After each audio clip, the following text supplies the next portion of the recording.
আপু আসসালামু আলাইকুম। ওয়ালাইকুম আসসালাম। কেমন আছেন আপু? এই তো ভালো আছি। আপনি সবার থেকে ইন্টারভিউ নেন, আজকে আমি আপনার থেকে ইন্টারভিউ নিব আপু। আচ্ছা, সমস্যা নেই। আজকাল অনেক মেয়েদের দেখা যায় অনেক বেস্ট ফ্রেন্ড থাকে, মানে আপনার সেরা বেস্ট ফ্রেন্ড কে আপনার লাইফে? আসলে মেয়েদের তো মানে নানা রকমের বেস্ট ফ্রেন্ড থাকে। তো আমার লাইফে মানে কি বেস্ট ফ্রেন্ড বলতে হচ্ছে আমার মা। আপনার মা? হ্যাঁ, আমার মা। একটু ভেঙে যদি বলতেন। আসলে হচ্ছে আমার মানে কি এ টু জেড এমন কিছু নাই যে আমার আম্মুর সাথে আমি শেয়ার করি না।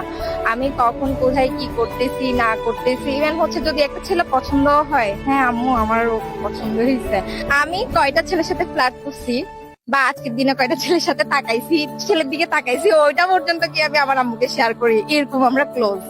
আমি খুব ফ্রিলি আমার আম্মুর সাথে মানে সবকিছু শেয়ার করতে পারি।